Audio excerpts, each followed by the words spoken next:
Welcome back to another episode of Sarazanmai discussion. This time we are talking about episode 9. Yes, welcome back. I'm trying to watch these ads. Hold on, give me a sec. You don't need to watch the ads. I guess I don't need to watch the ads. Why do you watch I was collecting my stamina, so I had to actually look at my thing. I'm leaving this in. I don't have to watch the ads, but I have to watch this shit before. I have to watch as I navigate to the ads. Anyway. When's the Sarazanmai gacha coming, boys? Let's go. We should just get an Ikuhara gacha. Ikuhara gacha would be lit as fuck. It would also be, like, so fucking dissonant. Antithetical, yeah. But, like, if Ikuhara was actually running that shit, it could make it work. Oh, if Ikuhara ran it, it would be my favorite game of all time. I have a feeling. Imagine if Ikuhara ever worked with Yoko Taro. Because he would, like, Okay, what if it's designed by Yoko Taro and written by Ikuhara? I'm just saying, dog. I'm just saying. He would, like, deconstruct the nature of gacha and, like, make it super forgiving. Ooh. Well, I don't know if he would be able to do that because the fucking overlords would be like, no, you're not doing that. That's true. But, I mean, he wouldn't make the gacha unless he was given license to make it super forgiving. It's like with anime. Yeah. Which is why he never gets to make anime. Rip. Sarazanmai doesn't exist. Yeah. He ran out of budget. This is the final episode. Thank you. Anyways, what do you think about this week's episode? It's a really good episode. I mean, it stands out more than the prior Takeuchi ep, which was, like, good in its own right, but this is, like, that.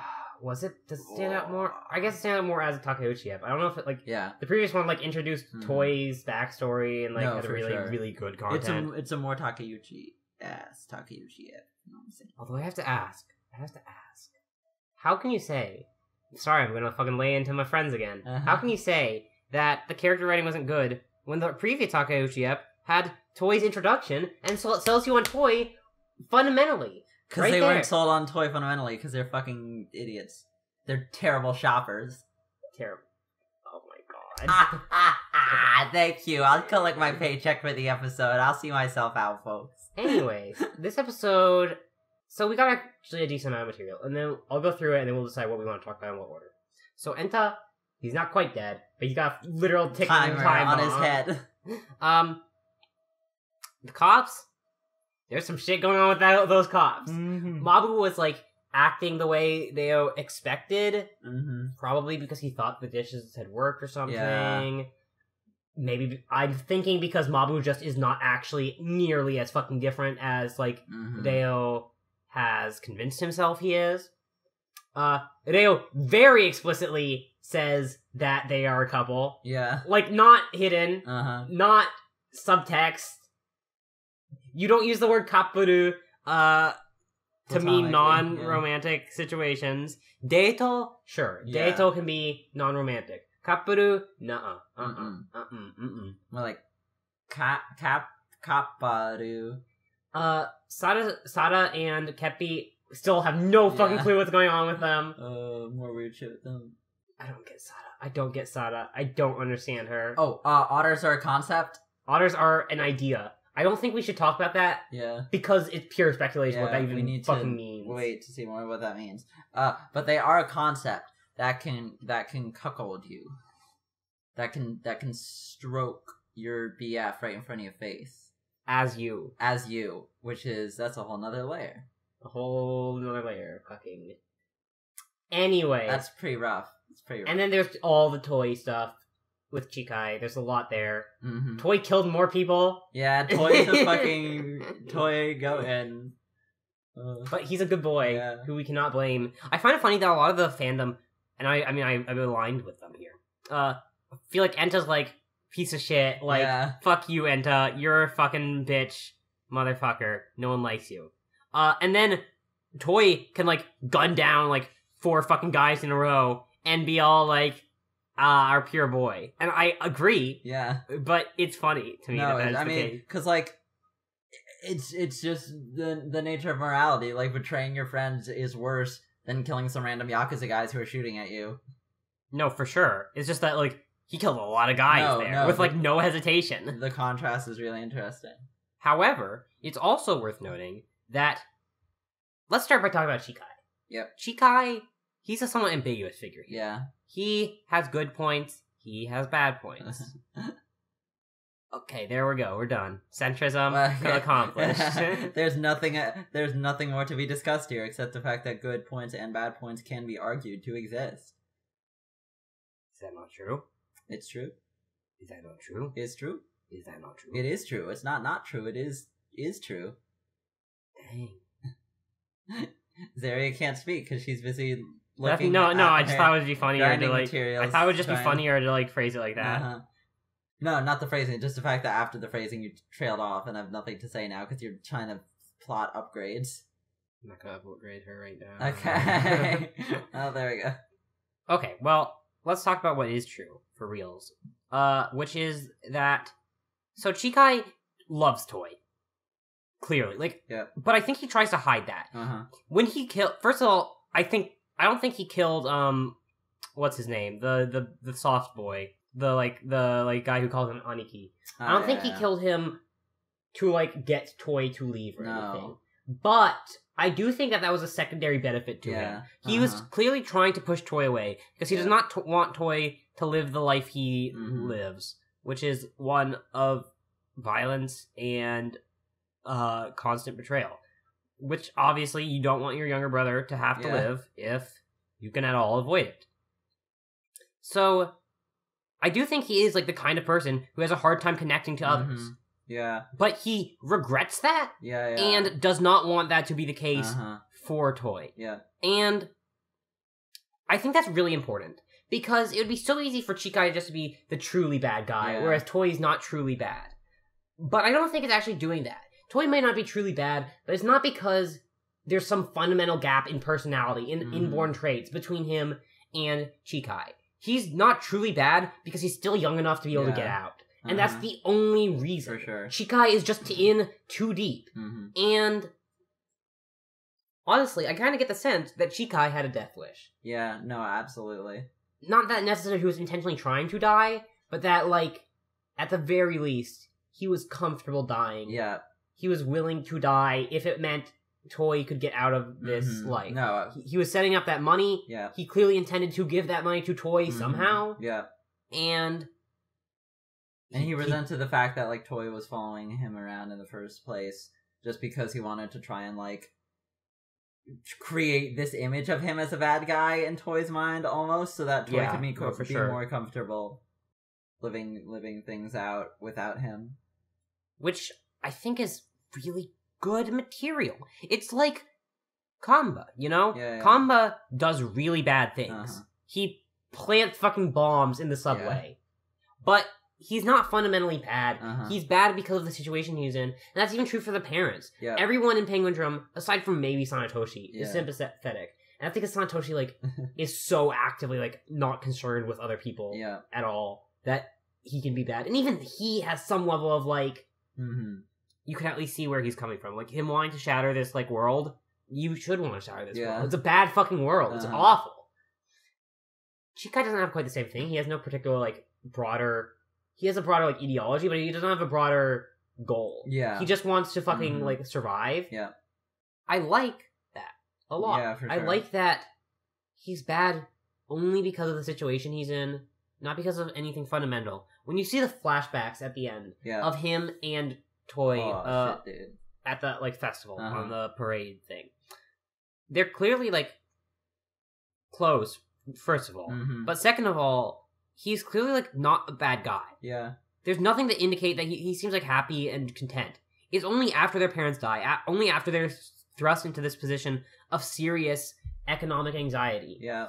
That he's forced to take up this very brutal, very traitorous position. And it's really unfortunate. Because, again, he's not a bad guy. Sure.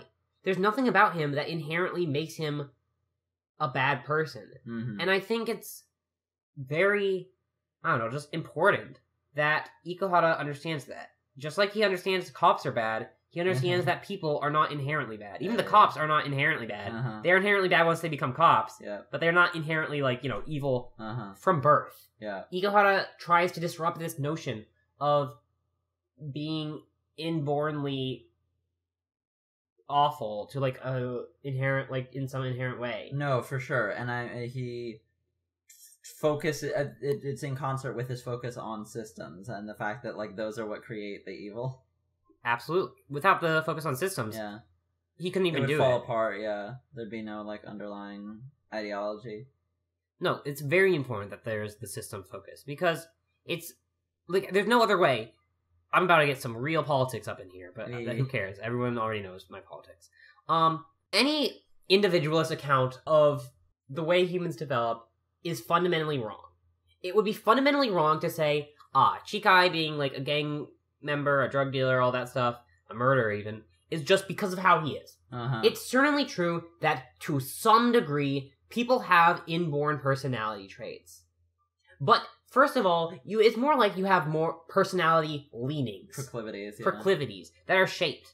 A bad person is not a bad person because they are inbornly bad. Sure, someone might inherently lack empathy. That doesn't mean that they're inherently going to do bad things, though. They are shaped to do bad things, but not because they inherently lack empathy. Which is important to note. Like, Chikai is unempathetic, and that, first of all, not, like, caring too much about the feelings of others is not merely a marking of, like, lacking empathy, but it can also just be a marking of, like, not being able to fucking, like, be in a position to give a shit. You have to, like, have the means to do and so. Well, and, like, I think there's an over-focusing in a lot of times on, like, this person's a sociopath. Yeah, no, like, for sure. It's not because they're inbornly lacking of empathy. Like, take the rich. The reason the rich don't care about others is not because they're born bad. It's because being... Sociopathy is not, like, a mental hardwiring. It arises from conditions. Like, there definitely are people who are sociopaths, but, like, just by default. It's not like, inherently. First of all, those people aren't, like, inherently bad people. No, for sure. And, like, most rich people are not sociopaths. They just are cultured into not caring about others because that benefits them and their position as class. It's similar for people like Chikai. Now, Chikai is a lumpenprole. He's not a fucking bougie. But it's similar in that if you're a lumpenprole, especially like the kind who is in a fucking hard-hitting criminal, you don't have the time to care about others' feelings. You need to live on the day-to-day basis. You need to make it through things. And Ikuhara captures that fact. Much as he, again, I've tied it back to Penguin Drum so many times, and I apologize if you don't like Penguin Drum or if you just haven't watched it, but much as Kamba's conditions are tied into the fact that their family is poor, that they cannot fucking provide healthcare for their fucking dying sister, that healthcare which exists, like, to be very clear, like, Himari could be healthy if they had more money. But they simply don't. They simply do not have the money to provide for Himari's healthcare. And that's abstracted through all this magical realism. But they just don't have the money. I want to get into something here a little bit, which is, I've actually seen people criticize the show, or at least be, like, confused with the show, Penguin Drum, that is. And though it applies here, too. Saying, Japan has a social safety net. Japan it's not a social democratic nation, a socially liberal nation. Not socially liberal in the sense of, like, gay rights or anything, but, like, its government is run by conservatives, but social liberals in a certain sense, in that it provides a safety net, it provides all that stuff. That safety net is shit and garbage. At least acquaintance, perhaps friend of mine, Raparu, you might know them, I made a video on them, with over 250,000 views at this point, recently had to go for fucking surgery, it was some condition that is, like, way more common in East Asia than it is in the West. And they had to pay for that surgery. It was not free. Their healthcare does not fucking cover that shit, because it's not a fucking country where there's just free fucking healthcare for everything. Even if it was a country where there's free fucking healthcare, there's still probably not free rent, or free food, or all of this stuff. Capitalism, fundamentally, is not a fair system. Penguin Drum showed this because Himari dies entirely because the Takakura family cannot fucking afford to pay for stuff. Their parents are dead. Even when their parents were alive, they were still living in a fucking shack. And were functioning like party members, not of like a good party. The Kika group is not like, but they were like poor members of a party focused on revolutionary upheaval. And they simply could not afford to treat Himari properly. And she dies. She dies because of that. And fortunately, the characters in Sarazanmai who are ill, like Haruka, are they're well off enough that they can afford the healthcare that he needs. Although it's also, like, not as life-threatening. Yeah. It's just a disability. But it's very important, I think, to Ikuhara. This doesn't show up as much in Sarazanmai or in Utena. Sarazanmai and Utena both have characters at what seem to be semi-prestigious schools. Yeah. They probably have some money. You know, there's no one who's really poor in Utena. There's no one who's really poor in Sarazanmai. These are probably private schools with, like, decent amounts of income. Yeah. And it's not it's more focused on the cultures of these schools. But for Penguin Drum and Sarazanmai, which are focused on the culture of the world at large, the fact that people simply cannot afford what they need to fucking live is a travesty and fucking unreasonable. It makes people bad people, but they're not bad because of how they inherently are. They're bad because the systems they're in are so fucked up. And I fucking feel this shit, man. Do you know how cruel it is that we live in a world where there are people who are fucking starving to death? Where millions of people starve to death every year. Millions of children starve to death every year. More children starve to death ever in 10 years than died in the entirety of socialist states in the 20th century. No one's the capitalist fucking apologists aren't gonna tell you that. And this is not an apology for socialist states in any particular way, but it's to say that capitalism causes untold levels of harm to the human fucking populace. Untold. More people have died under capitalism than in any other system in history. And it's true, yes, that it's an improvement over feudalism. It's true that more people would have died under feudalism if it could have sustained the same population. But is it even a good thing that capitalism can sustain a higher population if it's just going to kill that many more people? I don't know. Let's move on from that part and just say that the cruelty of these systems that drive people to become bad, but not through their own failure. Not through this garbage individualist idea of, oh, well, you know, it's your fault that you died like this. But purely because they live in capitalism and have the bad luck to fucking suffer from its negative traits. That is a travesty to Ikuhara, and it should be a travesty to anyone who gives a single shit about another human being in the fucking world. I'm sorry, I got very emotional there. I started crying. Put that on the Twitter video as a Twitter video on the link to the podcast. I might. So do you have anything to say? Social media is stressful. Okay, do you have anything to say? I mean, that's like another point of the show. Yeah. Insofar as connections and shit. No, and you mentioned the fact that Chikaya has a tough time connecting. What was one of the more interesting moments of the episode for me was specifically when he dies and he says, "Man, connecting, it's real hard, dude." And that was like really interesting. Because he said, like, you know, I tried to connect, but it's really hard. Because that sort of like throws into focus the factors that impede connecting. Because you have him right here with Toy, who he never could connect sufficiently to, or at least couldn't once their parents died. And like what impeded them? The fact that like he had to keep shit from Toy because he was going off to like make money to get Toy set. You know, all these distractions and obligations that you're forced Capitalism under. Limits our ability to connect with other people, just as it limits our ability to self-actualize in so many ways, because we literally don't have time. Yeah.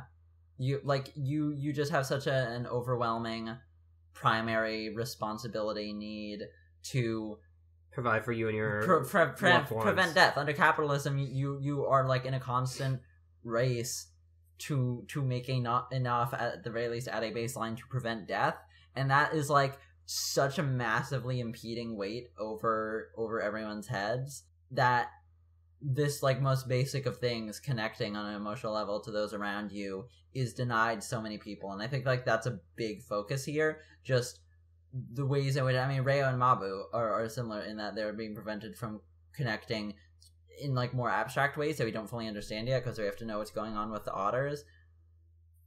But I think that's one of like the more resonant things at like a basic level, because like it's very easy to understand. It certainly resonates with me, bro. That like, yo, I just like don't have time to like deepen my friendships because I have other shit that I need to do. So I think we should wrap this episode quickly, because I don't want it to be a very long one. To tie this back into the social media point, Ikuhara has talked about how, like, yeah, you know, we got phones, we got social media, but that's not real connections. That's not, or at least if not real connections, it's not a full connection. And under capitalism now, like, social media provides so much more time to talk to other people. So much more time to connect with other people. Inarguably so, I think. We actually have time to connect with others. But not in the way we would like. I don't think... Look, there's obviously people who are totally satisfied with connecting with friends online and stuff. But I think I can speak for the majority of people I know that they savor chances to spend time with their online friends in real life. Everyone I know not everyone I know loves cons, but everyone I know who goes to cons, the thing about the con that they really care about is being able to meet up with friends. The thing about, like, in online relationships, they're constantly, not literally always, but constantly, in at least the majority of cases I've seen, angled towards at least how soon can we meet up. In many cases, including ours and many of our friends, how soon can we live together? Yeah, because for sure. No, that's like physical connection is impeded. There's none of that physical connection, and as a result, you can't fully connect. And I think that's a big shame, dude. No, absolutely. And I think it's part of what Ego was talking about. Man, this show's something I think a lot of people said about this show that's confusing is they said it's like less rich, that there's less going on, or more accurately, there's more going on, but it doesn't mean as much. But I think all of it means something. I think honestly, it's just that compared to like Yuri Kuma, he's not like, this is what it means. This one, I mean, it's still kind of obvious, but like he's willing to hold back and let you figure out what it means, because it's not hard to see. It's not hard to see what his talk about connections and about capitalism, it's not hard to see what those mean. They all make sense. It's more Penguin Drum again, where Penguin Drum like holds back a little more and is like, some of this stuff we're not going to explain. I'm not going to explain all of this. And I mean, he always has some stuff he doesn't explain, like goofy moments. But he usually explains most of the like, or not usually even, just like in Yuri Kuma especially, and in Utena to a somewhat lesser degree. Utena still, though, has like plenty that you have to like think about. And I do think like broadly, he just generally lets you think about stuff a lot. But I don't know. It's just, I think people are undervaluing that. And I don't know. I think I'm done. Yeah. Well, I'm very interested to see like what people's view on things ends up being once the whole show is said and done, because it may very well be that just for a lot of people they aren't putting as much like faith or assumption or whatever into where it's going, and so once the full message is revealed, then they'll sort of view the whole of things in a light where they're sort of appreciating what it's going with all this stuff more so. It's already so good and interesting. Yeah. It doesn't need more elaboration. So I could, if the show ended now, it would be bad because the narrative wouldn't be over, but like it would be fine on a like pure like thematic level. But all right, thank you for tuning into this episode of the Sarazanmai podcast with Badini, Rumi, and the I didn't want to talk too much about the cop shit because I feel like it doesn't. We need to know what the fuck the otters are, dude.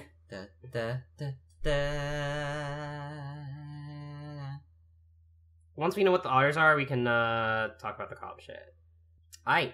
Well. See ya. Sarazanmai.